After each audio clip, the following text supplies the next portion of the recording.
Hello, and welcome to Right to Be Wrong, the show that revives the art of conversation, accommodating varied views on sports, culture, politics, world events, and every topic under the sun. After all, you have a right to be wrong. Here are your hosts, Dave and Tony. Tone, we're actually doing a take two. We started recording. There was a misstep. So you're going to have to listen to my dribble, not only again in a podcast, but you're going to have to listen to me say the same thing to you that I just said. So we'll start with, we are going to discuss why we accept collective punishments. Punishment. Punishment's a good word for tonight. Punishment's a good word for most Monday nights for me. It is a And I would suggest 62.3% of our viewers. I'm trying to address that balance. 62.3%. You think that many? Are Like in the inverse, you think 37.8% of people actually like what I have to say. No, 37.8 like prefer me to you, right? I know that'd be much higher. No, so I'm building. You're being generous to me. I'm building my followers, right? I'm developing my platform, right? Your personal brand. At the moment, I'm just using you to potentially get access to these people who are deluded I just had like warm fuzzies as you said you're using me. That's a turn on. and believe that they can gather some type of insight or intellect from listening to you. Think about the society we've become, Dave. Talk about all the problems we've got in our society. There are people out there who would actually want to listen to our dribble on any day of the week. But because it goes like this, people listen, they go, that fat bald guy named Dave, he's an idiot. And what I really enjoy is listening to Tony correct him. Yes. No, it doesn't go anything like that. What they think is Dave started off with that punching bag named Gary, and he moved up to a harder punching bag named Tony. A larger punching bag. Now, I need to share something with all our viewers because I'm a sharing type of guy. I've invested today. Dave, are you ready for this? And we're going to get back because this is actually linked to the whole concept of punishment. It's a weave. I've invested in... Are you doing a weave? I'm weaving. Tony, weave. Remember, if you're going to weave, you've got to do it properly. I'll Make weaving great again. I'll be weaving. In the context of punishment, I've decided to buy 6 sessions at the laser clinic place in Castle Hill to give the old back a bit of a workover. 6 sessions, I would have thought that's just sack. That's right. Can you believe it? Just Now, sack. talk about collective punishment. That is collective punishment. Well, what I'll be doing when I'm getting the treatment on the laser for the back issues that I've got, You got to tell me if I'll it be works. I'll be summarizing each episode of Right to Be Wrong to the poor girl who have to listen to it. So, so that means that when we come and record next week, you're going to be back to the camera. That's right. Back to the camera. Clean. No, That's initially I'm actually getting the place where I'm getting it done. They're actually going to shave their logo into my back for a few weeks for a bit of advertising. Well, maybe you can shave their logo on the back and you can shave the R2BW logo on the front. Done. But 6 sessions, that would be like 1 testicle for me. Exactly. So Dave, There's an image that's put a lot of people on the psychologist's couch for years to come. the Mauritian Queen needs help. The Mauritian Queen is very tolerant. She's very loving. Someone get her out of there. She can do better. No, she can't. So Dave, why do That's we too much. accept collective punishments? I do not know why, Tone, and this came about from this morning when I was driving along and someone flashed me, not flasher, stripper. Someone flashed their headlights and I saw the signs on the side of the road for the mobile speed camera. And I just got me thinking about all the things in a day that we have to do or make sure we don't do off the basis of someone's done something once and then we just accepted the collective punishment as a result for it. So for me, what I'd like to see, instead of we keep making more laws that impact all of us, how about we start punishing the wrongdoers instead of everyone else? So the example is, school zones with what happened. I don't want my child to be the one that run over either, but we could teach children to cross roads safely the way we used to, or we could have built overpasses over roads, but no, we chose to drop the speed limit to 40 Ks. We turned around and idiots were driving drunk. So we turned around and said, well, you can't have drinks. You got to be under 0.05 and they're pushing for it to be 0. So effectively what it comes down to is anything that someone does a wrong and it changes everything for the rest of us. I think we've got to just get back to you did the wrong, you've done the crime, you'll do the time type thing. So opening comments would be, Dave, I did a bit of research on this. Give me some examples. I threw it into the machine. School's a good Into one. the Google machine. Yeah, into the Google Internet machine. School's a good one, right? Yeah. One kid mucks up, the whole class cops it, right? Yep. One kid fell off the monkey bars, so we don't have monkey bars anymore. But then it raised this interesting concept that I was doing a bit of reading on around. In that school setting, at a very young age, we're taught about compliance as opposed to fairness, because in a fair outcome would be Dave's the loud idiot in year one who can't shut up, rack off, go and stand outside. I copped that for 3 years in year one. He's done it again. Okay, call his parents. See you later. All right. Correct. As opposed to, Dave won't shut up. He thinks he's being funny. I'm going to get Dave to shut up with a bit of peer pressure. Okay, everyone's staying in at lunchtime. So at a pretty young age, that would have been not common, but the whole concept of, no, you must comply, right? Yep. And then the easiest way to distribute justice to avoid inequality is to do what? Is to punish all. That's right. And it's very efficient as well. Correct. So there's one rule now, because I know that if I'm driving more than 40 kilometres per hour outside of a public school nearby here in Parramatta, or if I'm driving more than 40 kilometres per hour in a public school on the mid-north coast of New South Wales, the rules are the same. Correct. And getting back to your starting point of schools is a really good one, because that to even get outside of the in terms of the punishment being to actually correct actions, the punishment can also be to take away fun. So kids don't play, like I only learnt this about a year ago when my little man, he when I was picking him up in the afternoons, and he'd say back gate, and what he meant by back gate is there's outside the back gate, that's where all the swings, roundabouts, all the stuff is. The kids go out there and all play for half hour, and then you take them home. And when I spoke to the Mauritian Queen about it, she said, oh, yeah, they move all these things out of schools so there's no liability anymore. So the collective punishment in that someone fell off and broke their arm, the collective punishment is that we took away free play during school hours on this equipment that punishes the kids. Now, what's the punish there? Well, the adventure, the creativity, all those things that come off the back of taking risks is part of why we're creating adults that are not that resilient and adaptable, because the foundational years of when you fall out of a tree, when you fall off the monkey bars, when you get a burn on a hot slippery dip, we've taken it all away. So for me, in that scenario, what we should get back to is put all these types of things back in schools. And then what happens is, as a parent, you do one of two things. You either, as part of your school year, you sign saying my kid's allowed to play on those things. If they break their arm, I won't sue. Or if you don't want that, you sign and say my child's not allowed to go anywhere near it. Make sure in the lunch break, whoever's monitoring the access to that play equipment, little Johnny can't go. Now, I think that'd be terrible for little Johnny and little Sarah that they couldn't play on those things. But the point is, they're valuable parts of development. So from the very young age, we're starting to collectively punish everyone, and we like to think we're free. I know, but so let's peel that one back a bit. So what's the motive for the school or the Department of Education or the district, whoever it might be? Probably actually it would be at department level. Risk mitigation. That's right. Reduce litigation. That's right, because what's litigation in the end? Expensive. Correct. So therefore, and then, okay, hang on, you got risk. That's okay, get a personal accident policy. Okay, which insurer is going to insure the monkey bars at a school with 20 kids jumping up and down out of control? But this shouldn't happen. That's part of what we got wrong, right? Because we had people that were such assholes that when it happened, and I'm not talking about the point of gross negligence. I'm not talking about your kid went down the slippery dip, that the steel had been broken and it was sticking up at an angle like a meat slicer, and everyone knew, no one did anything about it, and your kid's leg's been half severed. Yeah. I'm not talking about negligence.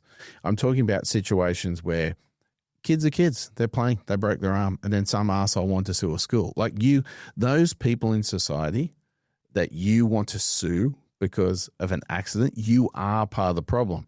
But we make it worse because what we actually do is we then react to the arsehole, which, getting back to our whole is democracy for minority or majority episode, part of it's this. So we start to turn around where 99% of society want kids to have free play. They want to have monkey bars in schools. They accept that if they break their arm, broke your arm, go and get your friends to sign your cast. But we didn't. We take it all away to appease the complainer. I know. What I'd say is, like, I agree with your point absolutely, but it's not 99% of parents or 99% of people who want that, right? There's a percentage of people who want an increasing percentage of people who want to control every single outcome of their child from the moment that they're born to the moment that they're 36 and married with 2 kids. Yeah, right. And they're very unhealthy people. That's the issue, right? Yes. Because they want to control outcomes, and then they force. I want to protect. You can't do that. No, why can't my child play on there? Because you don't want them to get hurt. Well, then remove. You know what I mean? Yeah, but that's what I mean. What we do is we make the mistake. Let's even call it 20%. Yeah. Let's even go with it's 30%, right? A significant minority. The reality is 70% don't. So why do we appease these people? Now, one of the other things that's probably triggered this coming to mind is I watched a documentary with the Mauritian Queen last night called The Perfect Neighbor. And effectively what it is there's this Karen of a neighbor that the kids are just playing on the street. The way it looked like a low socioeconomic neighborhood. And the irony is the kids were all happy. They're riding their bikes. They're all playing with each other. They're white. They're black, having a good time. And the Karen doesn't like the noise. So she keeps calling the police. And they've got the majority of the documentaries made up of the police body cam footage. So you see it yourself. So there's no misinterpretation, he said, she said type stuff. You see her behavior. She keeps calling him out. They go out 20 times, 30 times. They keep sort of telling you the kids are just being kids. There's nothing wrong. It gets to the point where this nut job loses it and then shoots one of the parents. And I said, the Karen. The Karen ends up shooting one of the parents, right? And I said to... For all our listeners called Karen. So, yeah, my sister-in-law is called Karen, but it's Karen. So my brother jokes, no, it's Quran. So, but the point, I said to the Mauritian Queen, I said, here's one of the things that we've got wrong. I said, why is it you can call the police 10, 20, 30, 40 times? And I get it that police, if you make a call and you make some claim, they've got to, come and test it. But when that keeps being from the same person, they keep going out, they're nuisance calls, we've stopped turning around and saying to this person one or two things. The first thing is, this is the 4th time this week. These are 8, 9-year-old kids. They're having fun. We've told you that. They're not on your property. They're just out. They're not breaking any laws. If you call again for this and we come out, you will be arrested for a public nuisance. Or if you find out she's doing it because she's mentally unstable, which is clearly proven to be the case because she's basically shot someone in cold blood, put them back in institutions. So we're closing up institutions, and what we're doing is we're protecting her right to be a nuisance to keep making false claims. So all these things, like I think there's been a few things that sort of triggered me to this particular topic. And that's what I think one of the key things that we need to be working to move back towards is that if you want to be the overprotective smother, the helicopter parent, the nut job, great, you do you. But as a society, we're not bending all the rules of society to appease what you want. You control your family within the boundaries of your home and the schools they go to. You do it. Knock yourself out. Yep. But we're getting back to developing healthy, happy kids that are able to play freely, take risks, break a leg, break an arm, get away from digital devices, because we talk about the digital issue. Well, how are we going to fix it? Well, if we don't encourage them outside to ride a bike, ride a skateboard, go down and catch frogs in a creek, try and make a slingshot, all this sort of stuff, well, what's the alternative we're offering them to the digital world in their bedroom? No, I get it. Good point. What about... Say that again. No, you said it earlier, actually, to me. I didn't want to pick you up on it because now I'm getting sick of it. I think you just say it now. Did I actually say you made a good point? It was a token one. It must be like a gag reflex. It's a token just one. Happens by accident. So workplace policies, Dave. One employee abuses flexible work, and then it all gets canned. Yep, same sort of thing. If someone's doing the wrong thing, and this is another one that drives me nuts. I've had people who have said, "Oh, we're going away from our flexible work policy. We want people back home because we can't monitor what people are doing."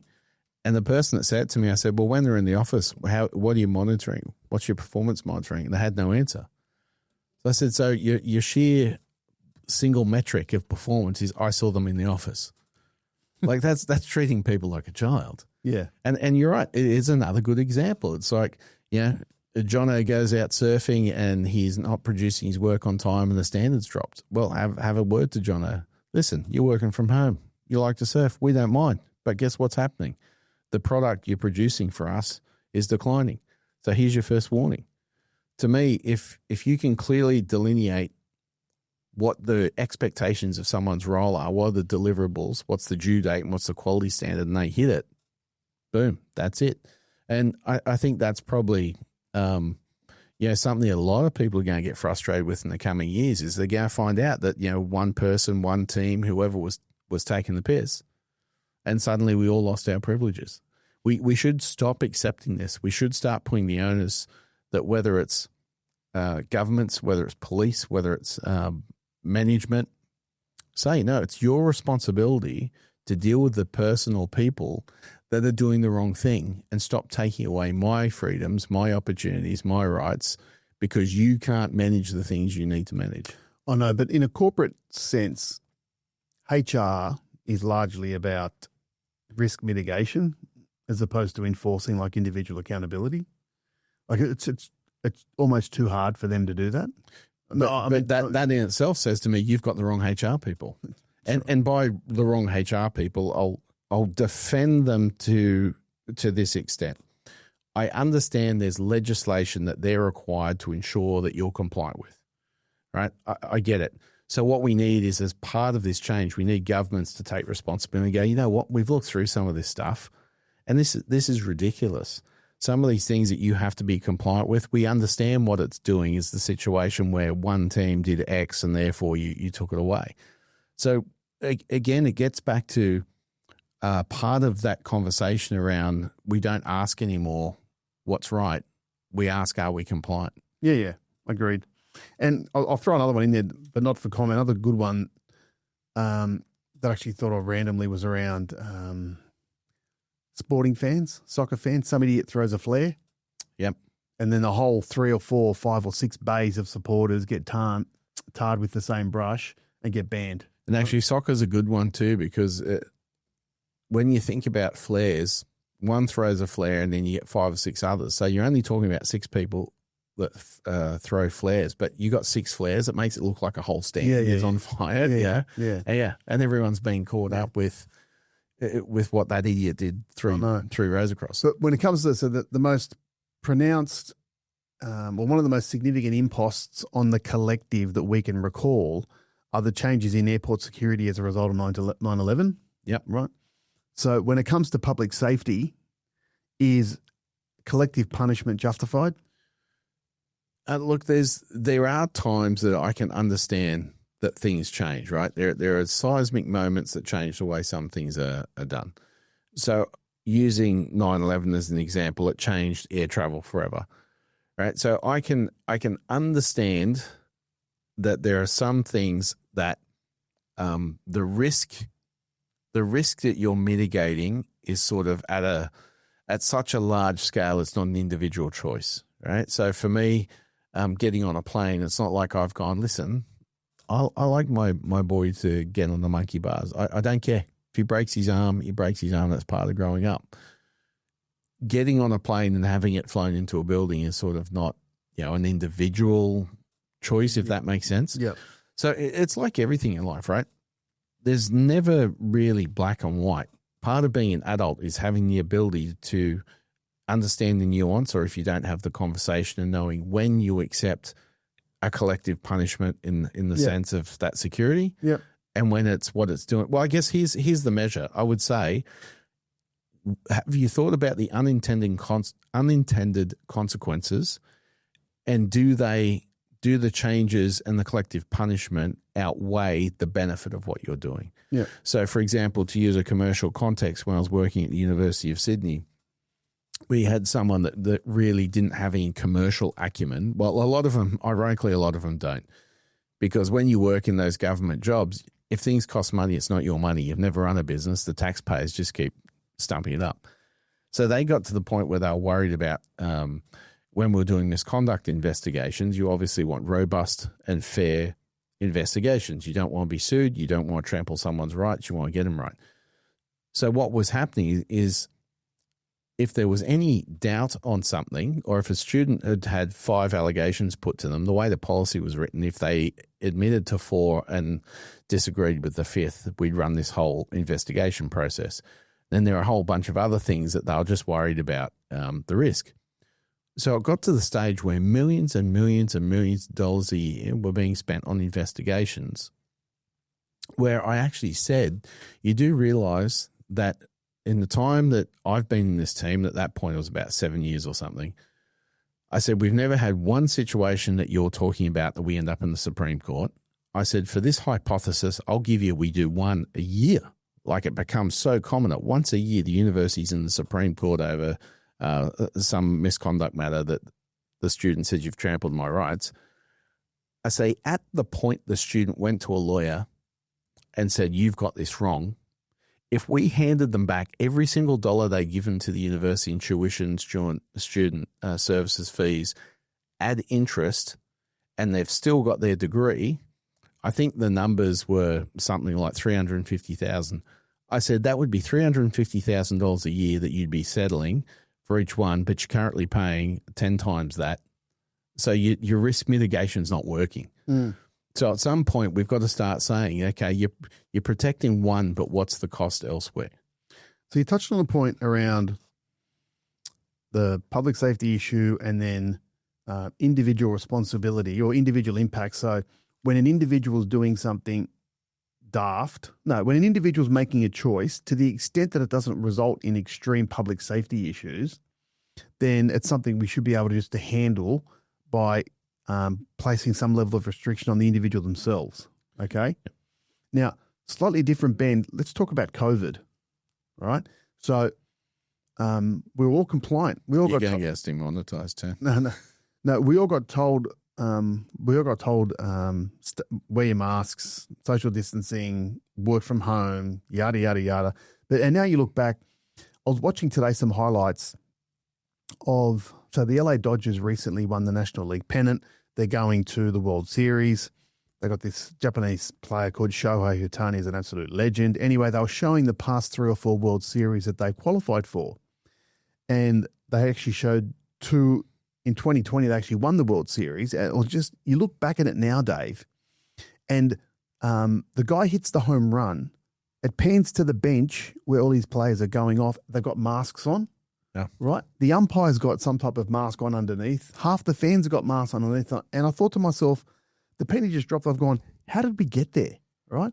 Well, I've got on our list to do a whole episode called the COVID crescendo, so we won't go too deep. So, but in that instance, you've got entire populations being locked down to stop some person with the virus, assuming that it spreads, going out there and doing whatever they want to do. In hindsight, I would have said to everyone, if you want to be safe and your company lets you, you can work from home, you can stay home, you can get your food delivered, and you can never leave home, right? But if you want to continue to live your life, right, and you're a business owner, you want to open up your shop and people are happy to come to the city or come out to shops or go to a cafe, then that's fine. It should have been an individual choice, but understanding what the consequences are. Correct. So if you put yourself out there, say, but I don't want to be out there just in case someone's got COVID near me. Well, that's a risk you can mitigate by staying home. Exactly. I don't want to be locked up. Well, there's a risk of you going out then. Correct. For me, part of it, like without going too deep, so I want us to do a whole episode, but for me, we got to this because we've raised a generation of people that got participation trophies that look to everyone else to solve the problem. Because in the schoolyard, I got one of those for my soccer team. Yeah, I did. No, my over 50 soccer team. I can imagine. They took the piss today. They took the piss and gave me a participation trophy. I don't like them. I don't like them very much. I love it. But using that example, it got to the stage where everyone, like kids in the schoolyard, we don't even let them solve a fight anymore. Now, when I say fight, I'm not talking about, fight. Will Ferrell, Ron Burgundy, and it gets to chains and knives.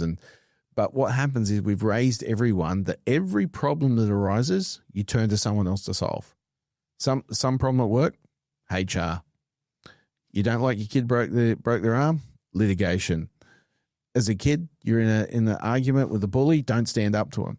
So what happens, you literally brought a whole generation of people through that someone else will take care of everything. So when COVID came, they looked to mummy and daddy government for all the answers. That's right. No one could actually say, you know what, I'm going to read, I'm going to do my own risk assessment, I'm going to assess my age, my health, my exposure, and I'll make a decision. And that could have meant based on that assessment, I'm not going to see my parents as often as I do. Given the fact my kids are still going to school and they're probably high risk to pick something up, I'll probably keep them away as well. But you could implement all these mitigations to get yourself to the point where you feel comfortable with the risk you're taking on, right? Correct. But I think that's beyond a lot of people, Dave. It's beyond most people, but this is what true leadership is meant to be. True leadership is not meant to be to skew towards totalitarianism and control. It's meant to be the other way, to understand that, yeah, you know what, there's going to be some people that die and they're going to put themselves forward for the Darwin Award for the year. But, you know, that's the better way to be in life than the other way. Remember when we grew up and we used to have cracker night or bonfire night? Yeah. And, of course, Queen's birthday. Yeah. And, you know, of course, as a kid, people would pick up the ball shooters and aim at each other. And, you know, some kids would lose a finger, some lose an eye. Not that many. I personally grew up with it. I never knew anyone that was ever injured. But the same thing, right? People were doing the wrong thing. So we just went, right, no one can do it anymore.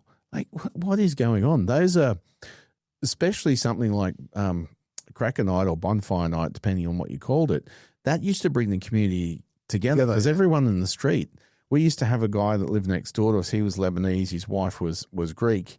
And then we had some English across the road, and then we had some Russians, and then predominantly Australians. But everyone would get together that night because the Lebanese guy, it was brilliant. Like, I look back now what he did. He used to just get out alfoil and put all around the street like a square and get the sawdust and just mix it with a bit of fuel.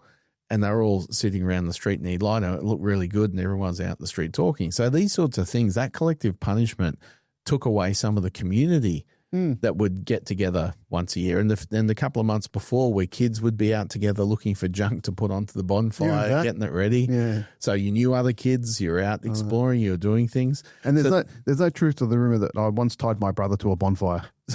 I'd love to see that. That would be awesome. Marco, you out there? But disfigured Marco. But this is what I mean by, we're onto some really good examples of what the downsides are of this collective punishment, right? It's not, I'm not saying that what I really want is to drive out to work at 300 kilometers an hour down the M4. So remove this collective punishment until I have a bad accident, then you can punish me. It's about, we've lost so much because we're accepting every person that comes in just keeps pushing us another inch, another inch, another inch. And when you start to think about your life and when you wake up and you're going to work and how many rules you have to obey and things to be aware of, no wonder everyone's stressed. Like, aside from, you know, cost of living, mortgages, paying $10 for a toll road that you're doing 5Ks an hour, think about everything else you have to be aware not to do. That when you're in the office now, you can't even say that, because someone, you know, really did say offensive jokes, and there you can't even, you know, have a bit of a laugh. Everyone's getting too serious. I get it. What about, Dave? Let's talk about some psychological and political drivers. So fear and control. People prefer over control as opposed to under control after a crisis. Like, so when there is a crisis, they want to know someone's in charge. We go back to 9/11. Okay. You go back to the breakout of wars before then. You go to the Martin Bryant thing. You go to any like massive natural disaster. They want lead it, like they want who's in control. What do I do? What do I need to do? Okay, something bad's happened. I need to follow step A, B, and C because the local area government authority that's responsible for natural disasters has told me to do that. Yeah, because, well, for me, I'm going to say something here that get ready with your hate mail, ladies. For me, one of the reasons why we're starting to see a lot of this is through our education system, which obviously has a massive impact on development of children and young adults, is so feminized now, there's no balance. And what I mean by that, just so people actually listen rather than hate mail, I'm not saying it's a bad thing, but when you turn around and you say something like 90% of primary teachers now are all women, there's not enough men, and then the data in high school is starting to skew, and then university, 62%, this year 62% of students at uni are female, and then there's no balance there. And naturally, for all those that actually live in the real world and believe in biology, we know that as men, we tend to be a bit more down the line, a bit harsher. And sometimes our wives, our partners, our sisters, whoever, they polish that edge, right? Oh, you're a bit hard on him. You know, don't be, okay, you're right. And then there's sometimes it's our role. So, honey, stop being so soft. If you keep doing that, He's going to expect at 21 you make his bed and you cut the crust off his sandwiches. Yeah, I'm talking about you, little man. You know, all these sorts of things. And what we're meant to do is work as a team, individually, as a couple in our family, but as a society, we're meant to counter each other. Now, again, before everyone jumps up and down, I know there are 15% of women that have more masculine tendencies and there are more feminine men, and I get it. I'm talking about the reality of most of life. So if if kids are going from, 4.5, 5 years of age to, 22 years of age or 18 to 22, depending on if they go to uni, and there's a predominance of the always soft, can't do this, can't do that, this is how we got this way. Yeah. We need some, like for me, like Drew, I think personal experience with the school that my oldest goes to, where the head teacher and a couple of his teachers are female, they are scary individuals, right? Yeah. They enforce discipline. I won't stand corrected. Yeah. What I'll say is you've added something. What I probably should have said is, because I do know some old school female teachers, that they themselves are saying, no, the new ones are just too soft and wishy-washy and we can talk really nice to them. And so that's like, no, you need, you've got 14-year-old boys. You need to get on top of this class early and sort them out or they're going to walk away. And I'll rephrase, scary is the wrong word, but they are highly effective. Correct. Right? I know what you mean. And there's a level of respect from all of those boys to that head teacher where she walks down the corridor and people are looking down, right? We don't want to make eye contact just in case we do something wrong. And I've got no problem with that. I want you to name her because I want to give some kudos. No, I won't. But you should. Because that's, if you're a female teacher in high school, and I know even the nice, like I was a nice kid in school, but you're boys, young boys, you push the boundaries, you try and say funny things, you do things. You need to get on top of young boys early.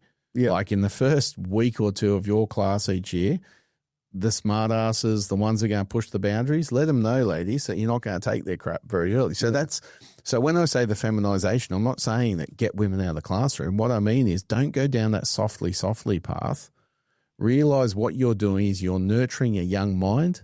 And with young men, they need goddamn discipline. Yep. I agree, totally. And don't collectively punish. Don't punish your whole class because, the fat kid named Dave is a smart ass. Just punish the fat kid named Dave. Now, what about politically? There's always a bit of value, a bit of leveraging that goes on when there's a crisis. Leaders want to appear to be decisive, right? And in being decisive, you want to implement decisions that impact all, right? You don't want to be it's not going to cut the news, Dave, if we say, we're just changing a law just to accommodate one clown in the southeastern suburbs of Sydney or western suburbs or whatever it might be. It's going to get a lot more clickbait, a lot more exposure, a lot more impact, and then the leader's going to come across as a lot more decisive if the impact of that law, right, is much greater, much broader. And that goes to who it's going to apply to and how it's going to affect their lives. So leaders do, like during the COVID crisis, as a perfect example, we had 6 state premiers and two territory leaders, territory ministers, chief ministers, having press conferences every day, right? You had your mate ScoMo having a press conference every day, right? Scotty from So in that crisis, they seemed there was a level of leadership, there was a level of importance, and they were implementing these rules and giving people updates on these rules, and we were there going, yeah, okay, there's a case here, there's a case there. And politically, how often does the Prime Minister, maybe less so, how often do the state premiers get that much exposure on such an issue? And politically, it plays well for them. All of those leaders. I disagree. Go on. I agree with what you mean, the exposure. It's taken 30 minutes. I agree with everything you've laid out in terms of them saying it. I'll look decisive. I'll look strong. I agree with that's not my disagreement. That's the optics. My disagreement is that good leaders can actually say, as government, we're staying out of your life. It's not up to me to tell you how to raise your children. It's not up to me to tell you how your community runs. And I agree entirely, and you hit it on the head. Good leaders. Good leaders will be like a good referee or an umpire. But do we have don't notice it? Oh, no, but we don't have good leaders, do we? No, we don't. We haven't for a long time. But that's what would happen. You'd stay out of people's lives, and when you're forced to, you're compelled to blow the whistle for the penalty or pull it up. What's going to happen is at the end of the day, a referee might give 5 penalties in a game, right? And they're the only 5 moments you're going to remember that referee. And they're the big calls he needs to get right or she needs to get right. Yep. And for me, that's the time. So if you're a politician, and I think one of the problems we had is because so many people want to get in government for all the wrong reasons, that so many of them were like deer in the headlights, because suddenly it was leadership time. You had something that in the early stages no one knew. Was it really going to be the zombie apocalypse, or is there really bad flu that's going to affect the elderly and the weak? So you needed to be able to make some tough decisions, tough calls, and get them right. And the reality is they got them all wrong. Yep. And so for me, that's like when we're dissecting the game now, we look back at the game and what do we talk about? The absolutely terrible umpire refereeing decisions we got. Because when the whistle blew, we look back and like, oh, geez, what were we thinking? They made up, Fauci's now admitted they made up the 6-foot rule. Fauci says, masks work, masks don't work. Double mask, no, the masks still don't work. Like the flip-flopping. And don't get me wrong, I understand we all make mistakes. We can all learn things. We can all revise. But again, good leaders will say, at this point, we don't have any information. Our recommendation may be, if you're worried, wear a mask. We'll update you once we've spoken to the experts and we've done some testing and we find out. And then the next week, turn around and say, masks don't work. So, and I know we're getting a bit COVID-y, but the point being is that collective punishment, that's how we got to that at the COVID level, because we had people that didn't know how to lead. The only way they know how to do things is when one group of people is at risk, is that we've got to do, everyone's going to have to cop it. Yeah, okay. And we need to learn to start saying, and let's use COVID. What should have been said is, it appears we have a COVID virus that is much stronger than what would be a standard flu. These are the high-risk categories. Anyone with these diseases, anyone at this age group. And what we are going to do, because we do think there could be somewhat of a pandemic here and we do want to flatten the curve in terms of overriding our health system, our recommendation at this age and blah, blah, blah is that you will stay home, you'll do this, but it didn't happen. That's what leadership is. And if you get it wrong, it's okay to still get it wrong, but at least then you're clearer. You made decisions based on the best information available. You made people aware that's the best information available and will change. You don't turn around and pretend 6 months later, I didn't say that, I didn't mean this, what I really meant was. That's not leadership either. Okay.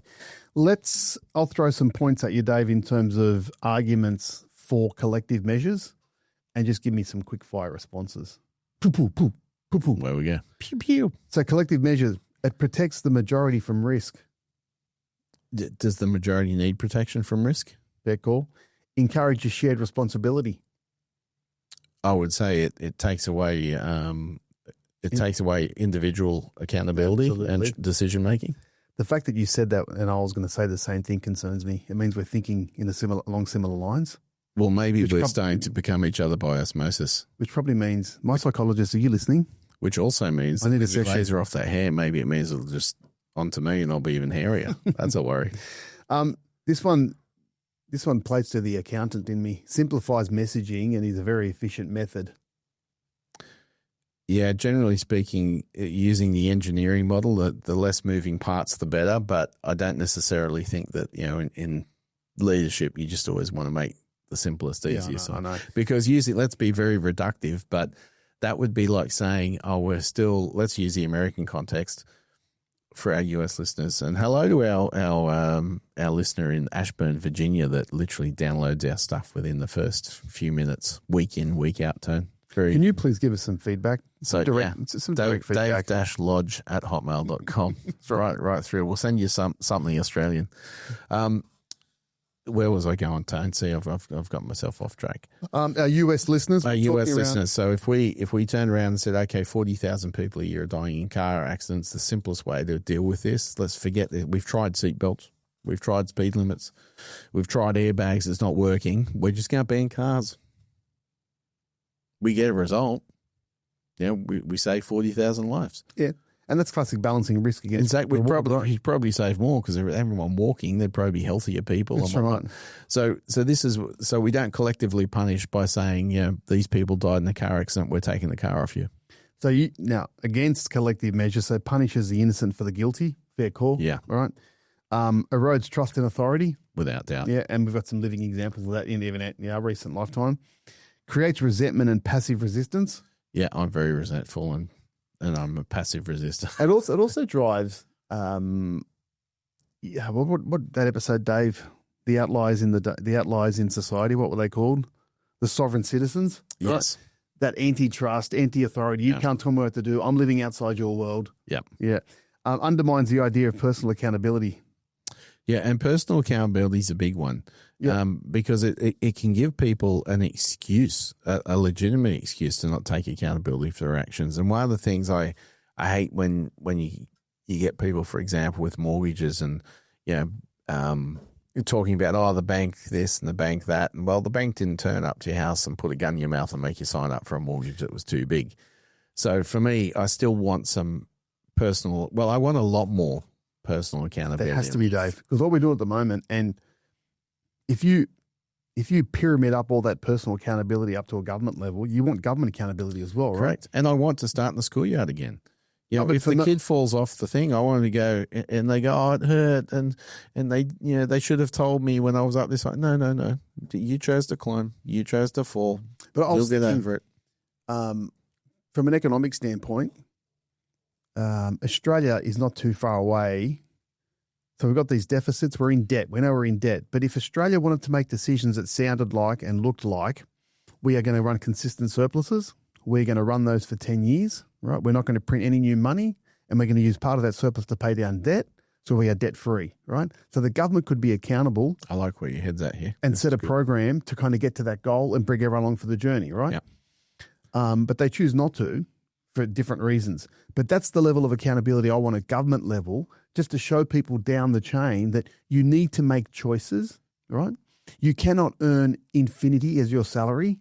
You cannot continue to live on the credit card, right? Exactly. And I think that the notion of accountability needs to be embedded in kids from a younger age. Ownership, accountability, responsibility. Understand what they are, and then make the choices. And then we should have a society where people can make individual choices to the extent that it's not adversely impacting other people. And the irony is, and this is something I heard Jordan Peterson talk about in one of his episodes, where he says, "Isn't he crook?" He has been, and I hope he gets better soon. He's an amazing man. I've had the pleasure to meet the man. If you leave kids alone to just kids on the street, they'll make up their own game. They'll make up their own rules for the game, and everyone will get on with those rules and deal with it. And if someone sort of throws a tantrum over a rule, the other kids will sort of sort him or her out by either telling him to shut up or exclude them from the game.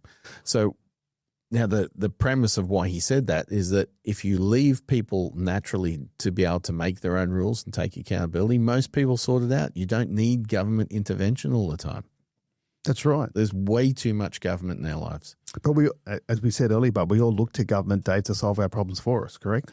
Yeah, well, thankfully I don't. But the majority, if we're looking to the Australian government to solve problems, we're in serious trouble because it's getting worse. But and again, that's not an attack on our left wing government because it was bad, inherited bad. Yeah. It's just getting worse. Yep. So Dave, this I just want to explore this notion of accountability again. Let's talk about another example where we feel. I like when you feel, Tone. Where people are not a. I was going to touch on private health insurance as an example, right? I was listening to a podcast about insurance, about doing the numbers, especially at the age that we're at now. 21. The value of income protection or the value of permanent disability or life insurance against the assets that you've got. And then I thought about the rating of the reason why private health insurance is a good one is because it does community pricing, it does community rating, right? So therefore, my private health insurance premium is higher because of the poor choices of people who have decided to drink and smoke and not go to the gym and have McDonald's 15 times a week. So again, the individual, I don't get my own rating, right? Because I have to try and accommodate the collective because that's how they manage the portfolio. And I'm thinking to myself, no, I would rather be rated for my choices. I've made choices. I've made health choices, right? And I believe I had some health issues that were unexpected, and my private health, COVID, jab. And my private health insurer bailed me out. But again, I look at that as a commercial example of where people's individual choices affect the collective. So then they apply a collective result being, no, I'm going to aggregate everything, come up with a premium, and there you go. Yeah, and actually, I'll do a little weave, but we're on topic. Weaving now. Yeah, it was a little weave. It's only a small weave, Tony. It's still related to insurance, so I don't even know if technically it's a weave. But I do know someone that was talking about the number of fraud matters in investigation, and there are certain demographics, racial demographics, that send it off the charts. I thought to myself, we collectively, as you've just mentioned, right, we'll collectively say male, female driver, under the age of 21 or lives in a certain area, and they'll do those things. But I thought to myself, I know it would never happen because it's so controversial, but you think, well, if there are certain races in society demographically that are off the charts in the fraud case, why are we not spiking the premiums based on race, right? Because it's the same premise. Principle, yeah. Now, I know it wouldn't happen because you can imagine everyone go, oh, this company, because I happen to be X race, is charging me another $500 a year on my premium. But I thought, well, that's what they do based on your biological sex. It's what they do based on everything else. So it's the same as what you said. Even for life insurance as well, the actuaries can be really precise. Yeah. Male, 54, history of X, Y, and Z. Here's your current lifestyle, blah, blah, blah, blah, blah, blah, blah. We reckon the odds of you passing away in the next 10 years is that, right? Yeah. You're insured for that amount. That, as a proportion of that, is this. There's your premium. Exactly. Take the risk back into the So for me, I think all those other fraud factors and racial demographics they should take into account. So that is another good example of a collective punishment on the financial level, though. It's and for me, like in Australia, having Medicare, which for our overseas listeners means that you pay a percentage of your income. And everyone has access to free health to a certain level, so we won't leave you on the street and dying. But for example, if you do have, say, a knee problem or a shoulder problem, you won't be a priority. You might be waiting 12 or 18 months to get the replacement or whatever if you're not in private health. But for me, that's a really good point, because let's even remove the private insurance aspect. To me, I think that having Medicare, I believe in universal health care. But what I'm seeing is individually we're breaking our own social contract by the way we treat our bodies, based on the fact that we all say, well, we agree to put in this percentage of our income each year for this universal health care, but the guy over there is on his 27th Big Mac and his third pack of the cigarettes and he's been smoking dope all day. So for me, one of the things I would like to see is, I don't want to take away their health care, but I do think there has to be some sort of ramification. So I know to a certain level, for example, if you've been smoking 30 or 40 years, you're not the top priority for, say, a lung transplant. But I would have no issue if they turned around and said, well, we don't collectively punish anymore. Tony's had a health scare. He gets to the gym all the time now. He's going to wax his jugs and make himself, more sexy. So he's doing all these positive things that are reducing his risk of us having to have a payout. His premium's lower rather than just the collective data. Yeah, okay. Now, I want to just quickly touch on another one that I know is going to press your buttons. You're going to love this one. Yeah. So we're punishing the collective again for impacts on individuals, cyberbullying or misinformation incidents. And then the government's introducing these broad surveillance and censorship powers that will impact everyone, Dave. Yep. I'm quite comfortable that I've got some processes in place at home to make sure that if my boys are being bullied or there's some dickhead hanging around them online or whatever it might be, I think I've got enough oversight of that to make me comfortable from a risk perspective, and I check in with them quite often. But some of the laws that have been introduced now, the banning of social media over a certain age, the extent to which the e-safety commissioner or the surveillance people are actually almost impinging on free speech. Oh, they definitely are. I think that entire bureaucracy should just be shut down. And the irony is not lost on me that the first e-commissioner we had is a white liberal woman from the US. It's not lost on me at all. So to me, I think, I'll say it, this will get us demonetized. She can fuck off. Like, seriously, it is not up to her to say what someone's kids do or do in their private home. It is a family matter. And the irony is here, well, if you're going to do that, why is it just these things? Why is it that a kid could watch something on TV that's, it's meant to be rated R? What are you doing there to block that if the parents are letting them watch it? So, how'd you pick these particular platforms? So, yeah, it does get my goat, clearly, because I think it's very 1984. I think it's really overstepping. That's not to say that I want the internet to be a free-for-all and the wild, wild west. I get it. We need some aspects. So, for example, the social media as defined by, say, Snapchat, Instagram, I have no issue because there's enough evidence there to say the damage it's doing to kids is worse than, say, cigarettes or alcohol at a younger age. But YouTube as a streaming service, you basically, what you're doing now is you're saying, I will tell you what your kids can and can't watch on TV, and I will block it. It's like, no. I know.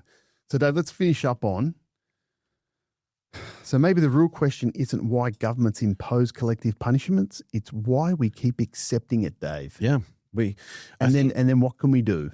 Well, I think because we're like in Western society, most people are just too busy today, right? When you think back to when we grew up, well, to start with, it was very common. There was only one working person in the family. And then, of course, you didn't have all these other distractions, and shops weren't open 7 days a week, and you had family time on a Sunday. And so I think people are just so busy today with a combination of there's so much on offer, so much to do, so much debt that you're busy chasing it, so much competition. Like we've got a child rearing arms race where everyone now wants to have their kid learning violin, cello, jazz, flute, plus doing, all sorts of sports. And including yogging. Yogging, it's a soft J tone. Thank you. So I think people are just not aware. So what happens is, when you push someone a small amount, they don't notice until it's too late. And it's a bit like they've done those, you've seen either those comedy shows or they do those studies where someone will get in an elevator or a bus and stand really close to someone and just keep moving until someone sort of accepts it. And then it's a bit too late. You realize the guy's moved a foot, now his shoulder's in your chest. So I think we've sort of been Australians on average are apathetic towards political stuff. But I think in other jurisdictions around the world, I think people are just so busy, they're not aware that each time this is happening and every time there's a reaction from a government to make a new law to deal with the one-off or the minority impact, that bit by bit, you're not as free as what you think you are. I agree, Dave. Dave, great chat as always. I come across, I leave the studio better informed. I leave the studio as a male with some hairal issues on his back that will be addressed at some stage in the next week. If it works, I'm following you in. What do we say, Dave? You have a right to be wrong. See you, mate. Cheers. Thank you for listening to this episode, and we hope you enjoyed it. Like us on Twitter, Instagram, Facebook, and TikTok. Please leave us a review on Apple Podcasts and Spotify.